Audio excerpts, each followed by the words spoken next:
جو اس وقت خاص طور پر خواتین اسلام کے اندر کسی حد تک مفقود پایا جاتا ہے، اور آج کے دور کی خواتین اللہ رب العزت جل جلالہ کے خوف سے کافی حد تک بے نیاز نظر آ رہی ہیں۔ یہ عورت ہی تھی جس کی زندگی میں اللہ کا خوف اس حد تک داخل تھا کہ اس کے پرہیزگار ہونے کی بنیاد پر اس کے بطن سے بڑے بڑے ولی جنم لیتے تھے۔ یہ عورت ہی تھی جس کے تقدس کی بنیاد پر رب قدیر جل جلالہ ان کی دعاؤں کو قبول کر لیا کرتا تھا۔ یہ عورت ہی تھی جب کبھی ماں کی شکل کے اندر اپنے بچوں کو باوضو دودھ پلاتی تو وہ بچہ معین الدین اجمیری بن کر دنیا کو اسلام کی دولت سے بہرہور کرتا۔ یہ مائیں ہی تھیں اور عورت ہی تھی جس نے محبوب الہی جیسے کو جنم دیا، اور یہ مائیں ہی تھیں اور ان کا تقدس تھا جس نے غوث اعظم سیدنا شیخ عبد القادر جیلانی رضی اللہ تعالیٰ عنہ جیسے کو جنم دیا۔ اور تھوڑا آگے بڑھ کر کے عرض کروں تو غلط نہ ہوگا،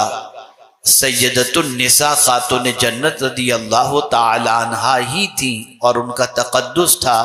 ان کا خوف تھا، جس کی وجہ سے ان کے بطن سے حسنین کریمین جیسے نوجوانان جنت کے سردار نے جنم لیا۔ آج اگر ہم عورت کی زندگی کا جائزہ لیں تو عورت نے صرف شرم کا لباس نہیں اتار دیا، حیا کا لباس نہیں اتار دیا، بلکہ عورت کی زندگی سے تقوی رخصت ہو چکا۔ عورت بے باک ہوتی جا رہی ہے، عورت بے باکی کا مظاہرہ کرتی جا رہی ہے،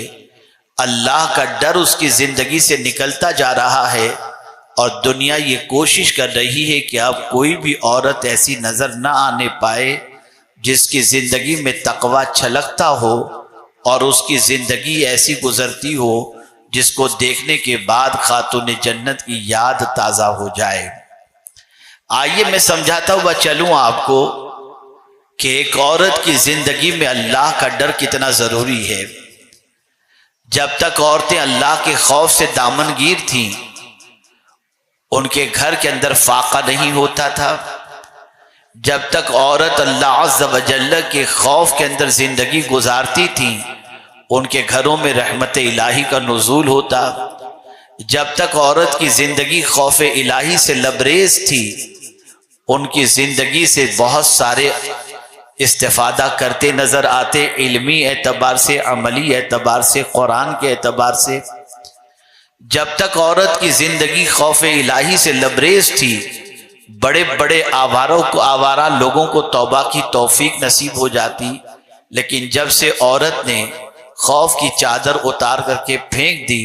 اور اللہ کا ڈر بالکل دل سے نکال دیا، آج معاشرے کی سچویشن کسی سے پوشیدہ نہیں۔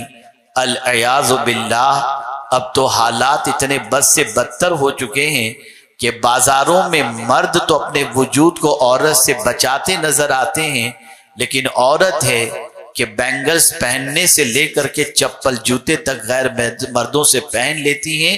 اور اب تو حالت اتنی بھی بدتر ہو چکی ہے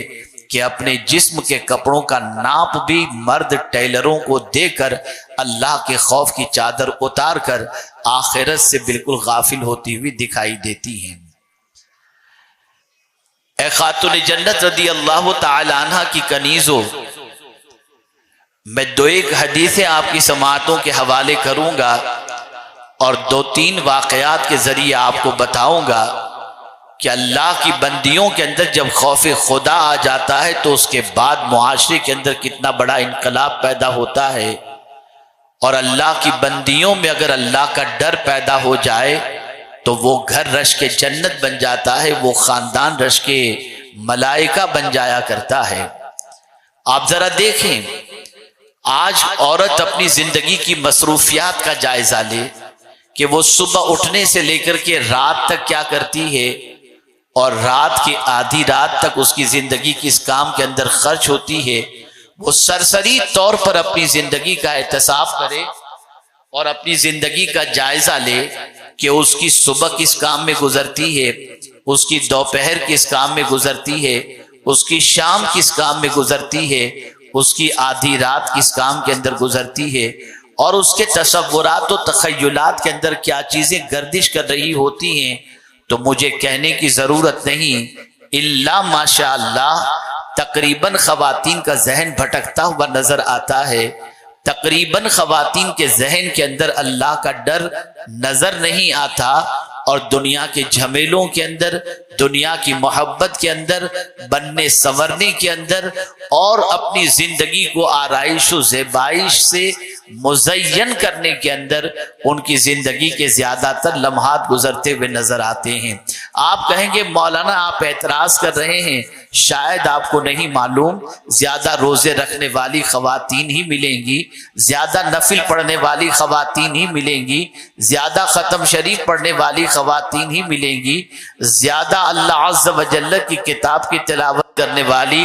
خواتین ہی ملیں گی۔ میں اس سے انکار نہیں کرتا، لیکن میں اس کا اثر ان کی زندگی میں تلاش کرتا ہوں کہ بتاؤ تو صحیح تلاوت کا اثر تمہاری زندگی میں کتنا ہے، اللہ کا ڈر تمہاری زندگی میں کتنا ہے۔ تو اگر آپ دیکھیں گے تو اس طرح کی بہت ساری تلاوت کرنے والی خواتین، بہت ساری اوراد و وظائف میں زندگی گزارنے والی خواتین کچھ اس طریقے سے بھی زندگی گزارتی ہیں جس طریقے کی زندگی گزارنے کے سلسلے میں اللہ نے بھی منع فرمایا، اللہ کے رسول صلی اللہ علیہ وسلم نے بھی منع فرمایا۔ کبھی ایسا ہوتا ہے شوہر کے سامنے تو عورت اللہ سے ڈرتی ہوئی دکھائی دیتی ہے، بیٹی باپ کے سامنے اللہ کا ڈر اپنے دل میں بٹھائی ہوئی دکھائی دیتی ہے، ماں کے سامنے کسی حد تک اللہ کے ڈر سے لرزتی اور کانپتی دکھائی دیتی ہے، لیکن جب ماں باپ غائب ہو جاتے ہیں تو اللہ کا ڈر بھی رخصت ہو جاتا ہے۔ ان بہت ساری بچیوں کے حوالے سے ہمارے کانوں تک شکایت پہنچتی ہے جو برقع پہن کر کالج اور یونیورسٹی جاتی ہیں اور اس کے بعد وہاں کی زندگی نہ جانے کس طریقے سے دامن پر گناہ کے چھیٹے لگاتی ہوئی نظر آتی ہیں۔ الا ماشاء اللہ میں ساری بچیوں کی بات نہیں کرتا، میں ان بچیوں کو بھی جانتا ہوں جن کی طرف کوئی نگاہ اٹھا کر کے دیکھے تو وہ نگاہ کھینچ لیں، اور ان بچیوں کے تقدس کو بھی جانتا ہوں جو کالج اور یونیورسٹی کی دہلیز پر قدم رکھنے کے بعد بھی اپنی زندگی پر اپنے دامن پر گناہوں کا دھبا لگنے نہیں دیتی، نہ نماز چھوڑتی ہیں، نہ حیا چھوڑتی ہیں، نہ پردہ چھوڑتی ہیں، نہ اللہ کا ڈر چھوڑتی ہیں۔ ایسی بھی بہت ساری بندیاں ہیں، لیکن زیادہ تر ایسی بندیاں ملیں گی جن کے دل سے اللہ کا ڈر رخصت ہو چکا ہے، اللہ کا خوف رخصت ہو چکا ہے، اللہ کی خشیت رخصت ہو چکی ہے۔ ایک ہوتا ہے سامنے ڈرنا، ایک ہوتا ہے پیٹھ پیچھے ڈرنا۔ اللہ اکبر، جو لوگ اللہ عز و جل سے اس طرح سے ڈرتے ہیں کہ صرف یہی نہیں کہ لوگوں کے سامنے اللہ کا ڈر ان کی زندگی کے اندر ہے کہ اگر ہم یہ کریں گے تو یہ ہوگا، نہیں، جب وہ تنہائی میں ہوتی ہیں، جب وہ اکیلے میں ہوتے ہیں تو ان کے دامن پر اللہ کی خشیت ہوتی ہے، وہ ڈر رہے ہوتے ہیں کہ کوئی دیکھ رہا ہو یا نہ دیکھ رہا ہو، پالنہار حقیقی دیکھ رہا ہے، معبود برحق دیکھ رہا ہے، اس کی بارگاہ میں ایک دن حاضر ہونا ہے اور وہ ہمیں اپنے گناہوں کے بارے میں اور ہمیں اپنے گناہوں کے سزا کے سلسلے میں حکم سنائے گا۔ لیکن میں آپ کو بتاؤں، ایک خاص طور پر آپ کی توجہ چاہوں گا، دنیا کا انسان دیکھے گا آپ کو اللہ کی نافرمانی کرتے ہوئے یا گناہ کرتے ہوئے، وہ ٹوکے گا، وہ ڈانٹے گا، اور باپ ہے تو زد و کوب کرے گا،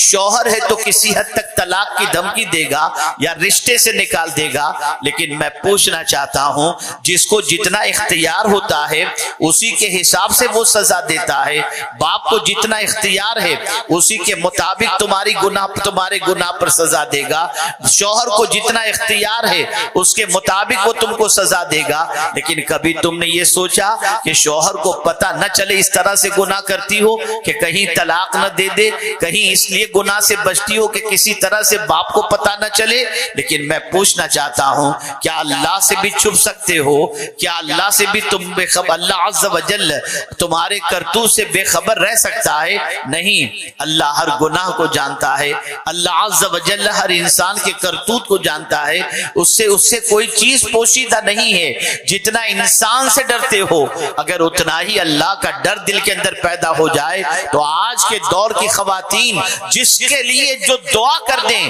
اللہ ان کی دعاؤں کو قبول فرما لے گا۔ تقوی اتنی عظیم دولت ہے کہ جس عورت کو نصیب ہو جائے وہ عورت اگر پیوند والے کپڑے بھی پہنے تو اللہ اسے عزت عطا کرتا ہے، وہ میک اپ نہ بھی کرے اللہ اس کے چہرے پر نور ظاہر کر دیتا ہے، وہ کسی کے لیے دعاؤں کے لیے ہاتھ اٹھا دے اللہ اس کی دعاؤں کو قبول کر لیتا ہے۔ اور میرے پیارے آقا صلی اللہ علیہ وسلم کے پیارے دیوانوں اور خواتین اسلام، اگر اللہ کی نیک بندی، اللہ سے ڈرنے والی بندی اگر لب ہلا دے تو مولا اس طرف اس کے سارے تمناؤں کی تکمیل فرما دیتا ہے۔ آپ دیکھیں، آپ کو محسوس ہوگا کہ اللہ کا ڈر جب دل میں ہوتا ہے تو کیفیت کیا ہوتی ہے۔ اللہ اکبر! ایک عورت جس کی زندگی اللہ کی بندگی میں گزرتی تھی، جس کی زندگی اللہ کی اطاعت میں گزرتی تھی، لیکن اس کا شوہر جو وہ خود بھی بہت بڑا عابد تھا لیکن اس کے بچے بہت زیادہ تھے، یعنی میاں بیوی کے بچوں کی تعداد بڑی تھی۔ ایک دن سچویشن ایسی بن جاتی ہے کہ کثیر العیال ہونے کی وجہ سے، بہت بچے ہونے کی وجہ سے گھر کے اخراجات پورے نہیں ہو رہے تھے، تو شوہر نے بیوی سے کہا جاؤ فلاں تاجر کے پاس جا کر کے کچھ لے کر کے آ جاؤ تاکہ بچوں کی آگ بجھائی جا سکے، بچوں کے پیٹ کی آگ بجھائی جا سکے۔ خاتون جاتی ہے اور جانے کے بعد تاجر کے سامنے اپنا معافی ضمیر پیش کرتی ہے۔ تاجر فاسق تھا، اس کے دل کے اندر اللہ عز و جل کا ڈر نہیں تھا۔ موقع کا فائدہ اٹھاتے ہوئے اس نے اس عورت سے کہا کہ تم میری خواہش پوری کر دے، میں تیری ضرورت کی تکمیل کر دوں گا۔ عورت چلی گئی، گھر جب پہنچتی ہے تو شوہر کہتا ہے بچے بھوک سے بلک رہے ہیں، کچھ لے کر کے آئی ہو؟ اس عورت نے کہا نہیں، کچھ نہیں ملا۔ اپنے شوہر سے یہ نہیں کہا کہ فلاں تاجر نے اس قسم کے جملے استعمال کیے۔ کچھ دیر تک بچوں کو بلکتا ہوا دیکھ کر برداشت نہ ہو سکا، پھر وہ تاجر کے پاس گئی۔ جب تاجر کے پاس پہنچتی ہے اور اپنے بچوں کے بلکنے کی بات کرتی ہے تو وہ یہی کہتا ہے کہ تم میری خواہش پوری کر دے، میں تجھے مالا مال کر دوں گا۔ عورت گھبرا جاتی ہے، کبھی بچوں کی بھوک، بچوں کا تڑپنا، بچوں کی پریشانی اس کے دل و دماغ پر چھا جاتی ہے، کبھی اللہ کا ڈر، اللہ کی بارگاہ میں کھڑے ہونے کا تصور وہ اسے کانپنے پر مجبور کر دیتا ہے۔ لیکن بچوں کے سامنے وہ ہتھیار ڈالتے ہوئے وہ یوں کرتی ہے کہ اس کے ساتھ رضامندی کا اظہار کر دیتی ہے۔ ابھی تنہائی میں دونوں پہنچے ہی تھے کہ عورت کا بدن کانپنے لگتا ہے اور اس کے بدن پر کپ کپی طاری ہوتی ہے۔ تاجر پوچھتا ہے اے عورت، آخر تو کس سے ڈر رہی ہے؟ کیوں اتنی کانپ رہی ہے؟ کیوں اتنا تجھ پر لرزہ طاری ہے؟ عورت برجستہ جواب دیتی ہے سنو،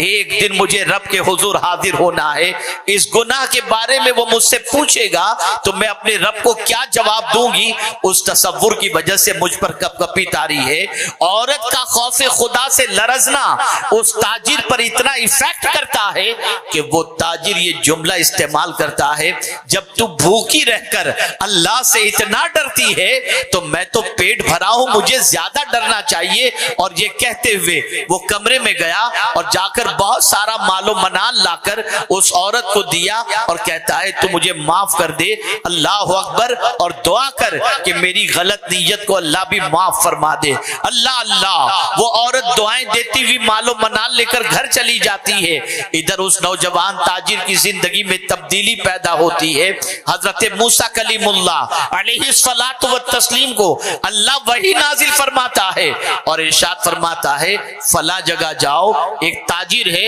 اسے جا کر یہ خوشخبری سنا دو کہ اللہ نے اس کے سارے گناہ معاف فرما دیے ہیں۔ اللہ اکبر! حضرت موسیٰ علیہ السلام اللہ کے کلیم جب اس کے پاس پہنچتے ہیں